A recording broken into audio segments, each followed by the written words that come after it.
Invitamos ahora al doctor Luis Fernando Mejía Alzate, director nacional de planeación, quien también va a hacer una intervención para luego seguir con los tres, con el conversatorio que va a estar moderado por el doctor Ricardo Ávila, director del diario económico Portafolio.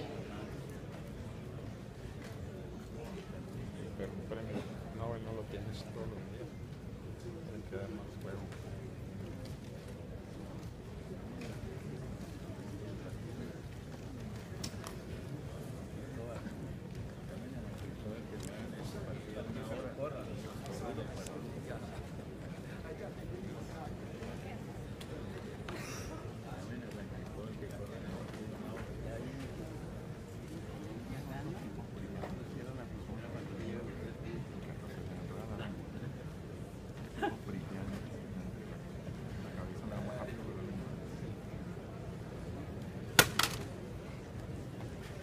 Muy buenas tardes a todos. Sé que estamos apretados de agenda, así que voy a ir a tratar de hacer una muy rápida presentación. Primero que todo, un especial saludo al profesor Joseph Stiglitz. Es un gran placer tener el honor de compartir este escenario con él, al doctor Ricardo Ávila, quien va a moderar este conversatorio más adelante, al doctor Carlos Arango, presidente de la Junta Directiva de Camacol, a la doctora Sandra Forero, muchísimas gracias por esta maravillosa invitación, al ministro de Vivienda, Pumarejo, nuestra querida Elsa Noguera, exministra de Vivienda, un gran placer verla, a todos los miembros de la Junta Directiva Nacional, Regional de Camacol, a los gerentes regionales, a todos los congresistas que hacen presencia el día de hoy, representantes de autoridades locales, señores afiliados, constructores, representantes del sector, conferencistas invitados, medios de comunicación, señoras y señores. Por supuesto, la presentación de un premio Nobel de Economía, como la que acaba de hacer el profesor Stiglitz, tiene una visión estratégica de largo plazo. Yo quería conectar de alguna manera con esa visión, preguntándonos cuál tipo de medidas, de agenda, de reforma estructural puede llevar a lo que el profesor Stiglitz mencionaba, y es la importancia de aumentar el crecimiento basado especialmente en la productividad. Entonces voy a hablar muy rápidamente en esta materia. Sin embargo, primero arrancando con una visión de largo plazo. De dónde venimos es importante entender para poder pronosticar y tener una hoja de ruta hacia el futuro. Primero, esto lo mencionó también el profesor en su intervención, esta gráfica que ustedes ven acá es la gráfica del crecimiento económico de largo plazo, 111 años de historia económica, más de un siglo de crecimiento económico. Y un hecho que es tremendamente excepcional a nivel mundial es que en esos 111 años de historia económica, Colombia solamente en 3 ocasiones ha tenido crecimiento negativo. Es decir, si bien Colombia es una economía sujeta a choques internacionales, una economía enfocada en exportación de commodities básicos, petróleo, en su momento era café, pues realmente ha mostrado una estabilidad desde el punto de vista de crecimiento que realmente es extraordinario, no solamente a nivel regional, sino a nivel mundial. Y eso se refleja, por supuesto, en parte también en una confianza de los inversionistas extranjeros, de los agentes domésticos, que ha permitido que la tasa de inversión que hace 15, 17 años estaba a niveles del 15%, hoy en día está en niveles del 27,5%, a pesar de un choque de la importancia y de la magnitud que sufrió la economía colombiana en 2014, en donde perdimos 30.000 millones de dólares de exportaciones en un periodo muy corto de tiempo. Y esto se fundamenta en 3 pilares, muy rápidamente se los voy a comentar. Primero, un pilar monetario, en donde el Banco de la República, el Banco Central, tiene una tasa de cambio flexible con una inflación objetivo. Esta gráfica que ustedes ven acá es la tasa de inflación desde 1955. Fíjense que Colombia, a partir de la independencia que se le otorga al Banco Central en 1991 en la Constitución y después con el esquema de inflación objetivo, logró llevar la inflación de una inflación moderada pero estable a una inflación que hoy en día está a niveles del 3-4%, y eso es un logro muy importante y fundamental de estabilidad macroeconómica. De igual manera, el tema fiscal. Esta es una gráfica que tiene el número de crisis de deuda externa que han tenido diferentes países después de la terminación de la Segunda Guerra Mundial. Colombia no ha tenido un solo episodio de cesación de pagos, ya sea del principal o del interés, después de la Segunda Guerra Mundial. Aquí no está la lista exhaustiva de países. Adicionalmente está Ecuador, Venezuela, casi la gran mayoría de países de América Latina han tenido cesaciones de pago. Colombia siempre ha mostrado una historia muy importante de responsabilidad fiscal. Y entonces el pilar fundamental, que es el pilar financiero, donde el sistema financiero se ha caracterizado por una importante calidad de la cartera, una adecuada supervisión y un nivel de patrimonio. Esta gráfica muestra el indicador de solvencia, es el patrimonio en relación a los activos ponderados por riesgo, y Colombia en la región es de los países que tiene los más altos indicadores de solvencia, y esto no es un tema nuevo. Colombia siempre ha tenido estos tres pilares: monetario, financiero y por supuesto fiscal. Esos tres pilares son los que creemos que garantizan esta estabilidad, que no es reciente, es una estabilidad de más de un siglo de historia económica. Sin embargo, como bien lo mencionaba el profesor Stiglitz, hay retos hacia adelante.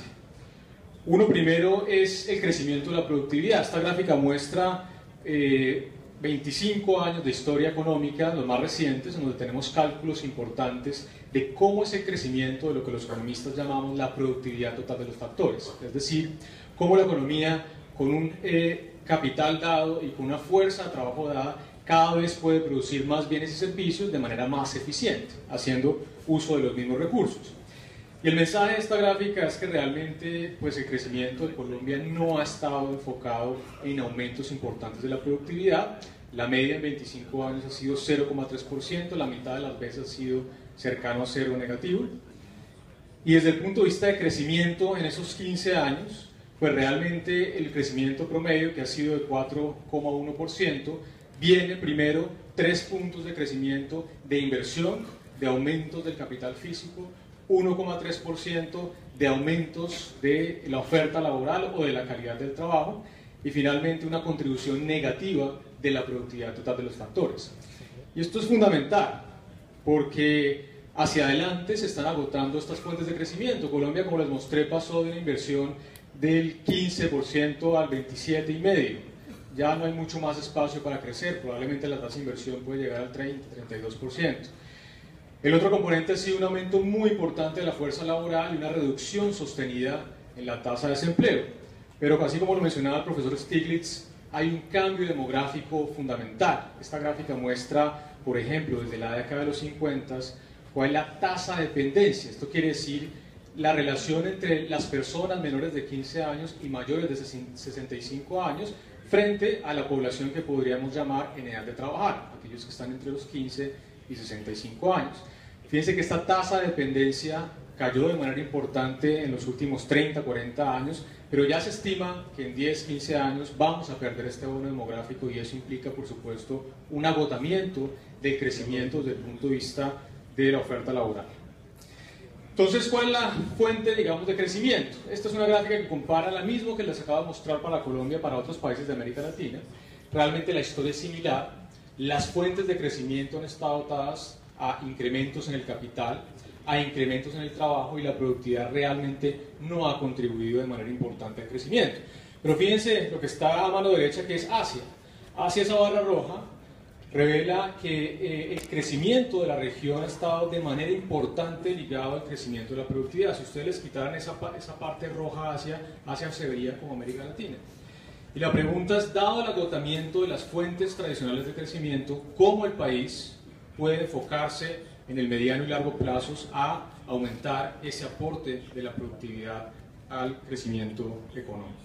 Entonces voy a hablar muy rápidamente de 6 factores que creemos contribuyen de manera importante en una agenda de reformas estructurales, reformas microeconómicas que hacen parte de lo que podríamos llamar una agenda de productividad. A veces la productividad es una caja negra, los economistas a veces no podemos explicar muy bien qué es eso de la productividad, cómo podemos aumentar la productividad. Es que hay 6 elementos que voy a contar muy rápidamente que creemos que con un énfasis en solucionar fallas de mercado y fallas de gobierno pueden aumentar de manera importante la productividad y llevarnos hacia esa visión de crecimiento. Entonces, primero, ordenamiento del territorio, fundamental. Este país es un país de ciudades, más del 60% de la población vive en ciudades. Colombia tiene más de 47 ciudades con más de 100.000 habitantes. Es un país relativamente atípico desde el punto de vista de la gran cantidad de ciudades y la gran cantidad de población que vive en sus ciudades. Y en la visión prospectiva esto va a seguir siendo así. A 2050 las ciudades van a tener más de 16 millones de nuevos habitantes. Estamos aquí en la ciudad de Cartagena y desde el punto de vista económico se espera que para 2050 Santa Marta, Cartagena y Barranquilla tengan una relación de interdependencia económica que va a hacer que eso sea casi como una aglomeración urbana. Entonces, esto plantea retos desde el punto de vista de inversión y de planeación para poder acoger esta gran cantidad de nuevas personas que van a vivir en las ciudades. Y para eso es fundamental un instrumento esencial de planificación a nivel territorial, que son los planes de ordenamiento territorial. Quisiera contarles aquí muy rápidamente una visión de un atlas urbano que está trabajando la Universidad de NYU, en donde muestra cómo ha sido, por ejemplo, para el caso de Mocoa, relevante por la reciente desastrosa tragedia natural, cómo ha sido la expansión del suelo urbano y del suelo suburbano, las construcciones. Entonces aquí lo más oscuro muestra la ocupación del área urbana en Mocoa a finales de la década de los 80. Fíjense lo que pasa en el 2013. La ciudad empieza a construir, a expandirse, no solamente desde el punto de vista del suelo urbano, sino también del suelo suburbano, y hay construcciones a la ribera de los ríos Mulato, el río Sangoyaco y por supuesto afluentes al río Mocoa. ¿Qué pasa? Recientemente, pues la tragedia es simplemente el desbordamiento de estas afluentes que causan más de 300 muertes y una tragedia que pues todos conocemos.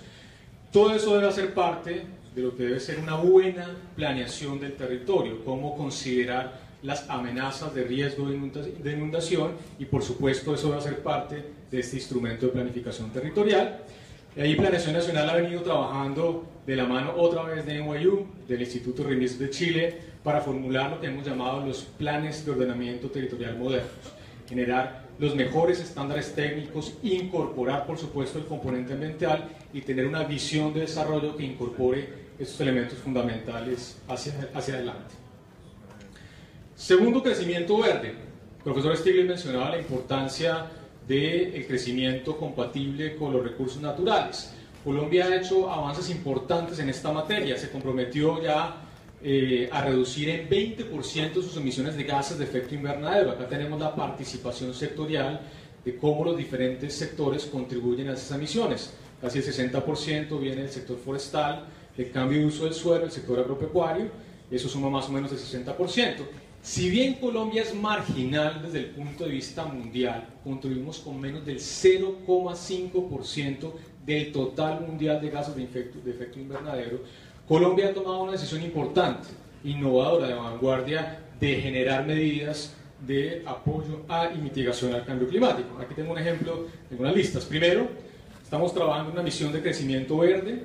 El tema ambiental también genera eficiencias, por ejemplo, eficiencias energéticas, uso de fuentes de energía renovables no convencionales, tema solar, tema eólico, una política de gestión integral de residuos sólidos para subir la tasa de aprovechamiento que hoy en Colombia está en apenas el 17% del total de residuos, la expedición muy reciente con la reforma tributaria de un impuesto al uso de bolsas plásticas que ustedes saben que se demoran más de un siglo en descomponerse ambientalmente.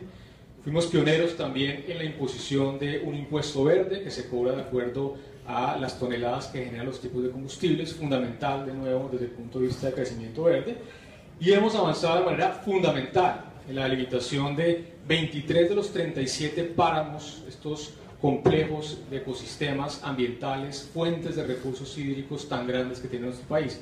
Colombia es fuente de la mitad, casi la mitad de los páramos a nivel mundial. La protección, delimitación de páramos debe ser parte fundamental también de esta agenda de crecimiento verde. Tercer componente, infraestructura. Esta gráfica muestra la relación que existe entre la calidad de la infraestructura por un lado y el ingreso per cápita, una medida de la riqueza de los países. Y hay una relación tremendamente positiva. No digo que haya una causalidad, pero sí hay una asociación fuerte. Países ricos usualmente tienen calidad de la infraestructura relativamente alta. Colombia ya aparece, lo estoy marcando con las siglas del país, y básicamente nuestra calidad de la infraestructura está por debajo de lo que debería ser dado nuestro nivel de desarrollo económico. Y en los diferentes indicadores realmente no nos va bien. Colombia está en la cola de la distribución, incluso no solamente a nivel mundial, sino también de América Latina. A raíz de esto, Colombia y este gobierno ha lanzado tal vez uno de los programas más ambiciosos de la historia desde el punto de vista de infraestructura. Al 2018 se estiman inversiones de alrededor de 6.500 millones de dólares solamente para el tema de vías de 4G dobles calzadas, ya comprometidos cerca de 20.000 millones de dólares, 60 billones de pesos. También red pública, red terciaria, pero no es solamente el tema de infraestructura vial, también infraestructura fluvial, aeroportuaria, ferroviaria y por supuesto red secundaria a nivel departamental. Es decir, una visión de, pues si tenemos un rezago importante en la infraestructura, hay que invertir y subir la calidad de esta infraestructura, que seguramente va a mejorar por supuesto la competitividad y la productividad. Y el otro componente es la logística. De manera similar a la infraestructura, la logística está positivamente relacionada con el crecimiento económico. Esto muestra en el eje vertical la calidad de la infraestructura de los diferentes países y en el eje horizontal el ingreso por habitante. Colombia también está marcado ahí y de nuevo nuestro nivel de desarrollo indicaría que deberíamos tener una calidad de la infraestructura superior a la que tenemos hoy en día. Hoy en día la infraestructura genera alrededor del 15% del costo total frente a las ventas que hacen las empresas y hay una importancia de movernos en términos de la multimodalidad. Colombia no utiliza los diferentes modos de transporte. Les voy a contar este ejemplo muy rápidamente. Mover un contenedor desde Bogotá a Barranquilla cuesta $2.600 por la vía terrestre. Si uno hiciera una combinación de multimodalidad, los primeros 800 kilómetros a través del río Magdalena y los últimos 200 kilómetros a través de vía terrestre, podría ahorrarse hasta una tercera parte desde el punto de vista de los costos de transporte. Esto no aplica para toda la carga, hay una carga que por supuesto por su nivel perecedero no sería sujeto de esa multimodalidad, pero Colombia hoy en día apenas utiliza el 1,5% de la carga transportada de forma multimodal. En Estados Unidos es más de 3 veces ese número y en la Unión Europea 60%. Entonces hay que avanzar también en la logística, en la cadena de valor y en la multimodalidad. Otro componente importante de las reformas estructurales micro, el tema de la calidad de la educación. Esto incrementa el componente de capital humano. Aquí Colombia tiene algunos problemas que hemos venido tratando de resolver. Esta gráfica muestra, por ejemplo, el número de matrículas en el país en educación superior y en educación técnica y tecnológica. Realmente lo que se ha venido prevaleciendo es el incremento importante de la matrícula universitaria. Pero por otro lado, cuando uno habla con las empresas usualmente lo que requieren, por supuesto, son profesionales, pero también a nivel técnico. Esa gráfica está a mano derecha y muestra la diferencia, la brecha que hay entre la oferta de, por ejemplo, técnicos a nivel del país y la demanda, que es las solicitudes que hacen las empresas. Hay una brecha desde el punto de vista de la oferta y la demanda a nivel técnico y tecnológico.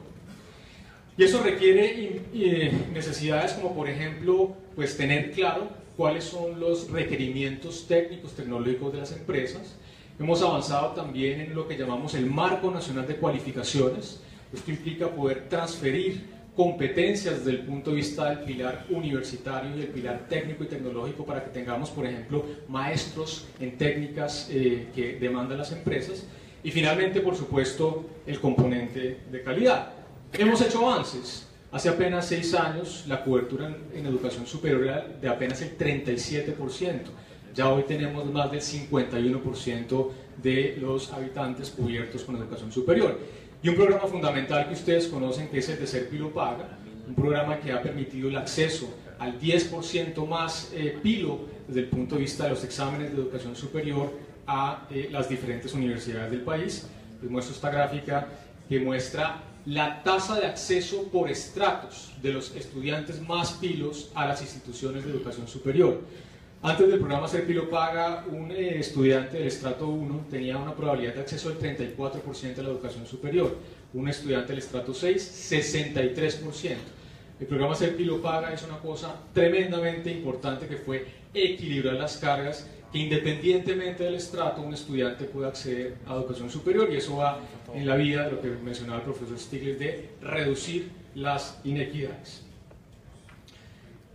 Segundo tema, eficiencia del gasto público. Esta es una historia que algunos de ustedes probablemente han escuchado, el problema de la focalización de los subsidios y transferencias que entrega el Estado.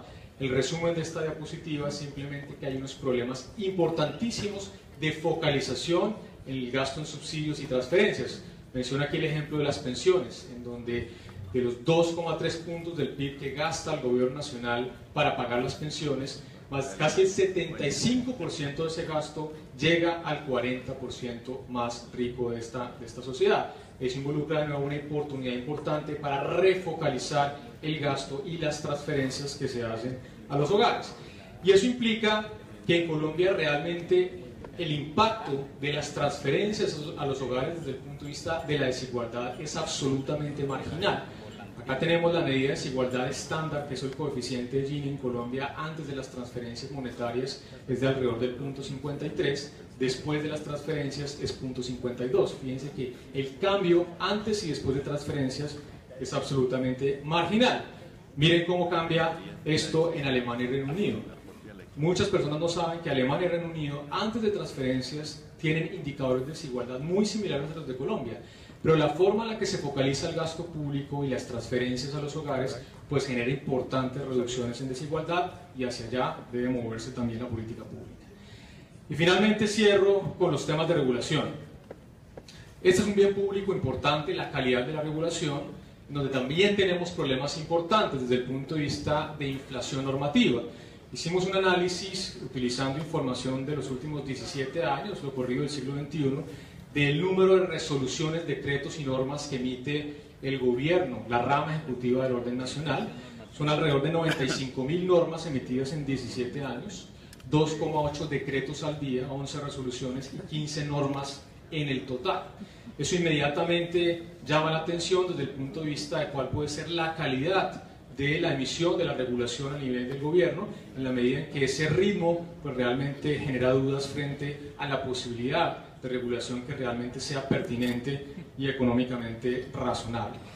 La regulación cuesta mucho, en Colombia no sabemos cuánto. En los países de la OCDE se estima que la regulación cuesta casi 4 puntos del PIB, 3,8% del PIB.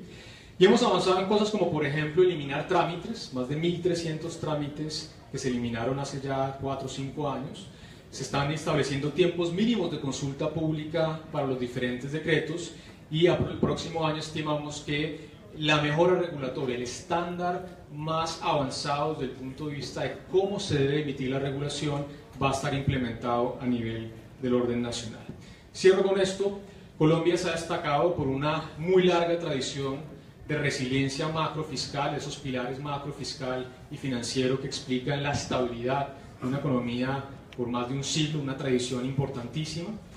Así como lo mencionó el profesor Stiglitz, el fin del conflicto con las FARC genera importantes oportunidades de crecimiento, sectores como la agricultura y el turismo, especialmente la agricultura, que ha tenido rezagos importantísimos desde el punto de vista de crecimiento y productividad.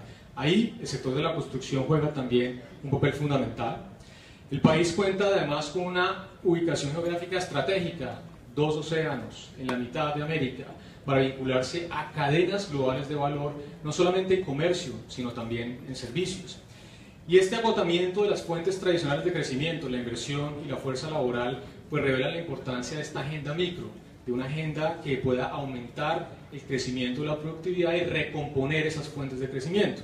Ahí les comenté los temas de ordenamiento del territorio, el tema de los POTS, crecimiento verde, infraestructura, logística, calidad de la educación, la eficiencia del gasto público, la progresividad de ese gasto y, por supuesto, la calidad de la regulación. Esta agenda creemos que puede conducir a que el país, que hoy en día es un país de ingreso medio alto, pueda dar un salto a un país de ingreso alto a cabo de la vuelta a 20 años. Creemos que es una meta ambiciosa, pero Colombia de nuevo se ha destacado por una serie de continuidad de políticas públicas, y así como nuestros deportistas, ya que estamos todos en modo futbolero, nos han mostrado que con metas, objetivos claros, esfuerzo y trabajo mancomunado se pueden obtener esas ambiciosas metas. Pues realmente creemos que con esta agenda estructural Colombia va a alcanzar esta visión de país. Muchísimas gracias.